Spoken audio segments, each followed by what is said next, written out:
I've heard that comment a few times this week. How do I make my money work harder Right. for me, my team, and my organization?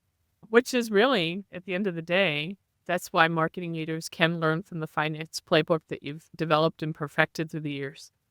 I love the way you position that, getting more from the money that they've received. Yeah, I mean, marketing is the whole idea behind marketing. This is the finance guy's point of view on it, is to drive more sales, right? Just real simple. When they Right. drive more sales, you're trying to drive more volume and more opportunities. And so somebody that's really data focused and is all about driving that top line funnel is designing their marketing function to do so. So they're trying to drive as many opportunities through. And the way to do that is to use your budget more efficiently. And to use your budget more efficiently is to have the same amount of people doing the same amount of activity, or I should say it in a different way, to have more people doing more activity for the same price.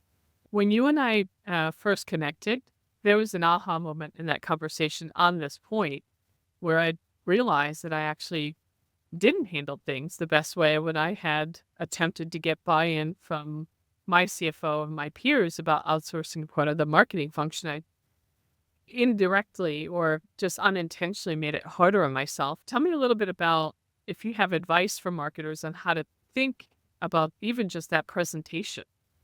Headcount to me is just, it's a metric, right? And Right. so when you're having a conversation with the CFO and you're like, I'm going to cut my heads by 100. And so what's happening in that is it's just kind of a shell game that you're going to cut the 100 and then stick it down under the vendor's spend line for outsourcing. Well, then I assume it's 100 Yeah. times whatever you're going to save. There shouldn't be anything going up on the other side. What I would prefer to Right. see, which I think is more powerful, which goes back to what you're really doing, is it's not 100. We're keeping the 100.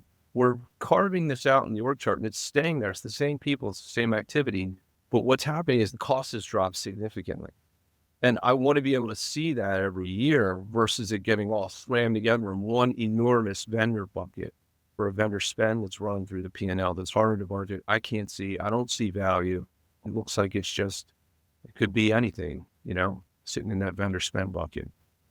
Basically, the experience I had was I went through that process, found I was defending those items. Then eventually I had to create multiple versions of org charts Mm-hmm. that showed in-house, outsource, how these things work.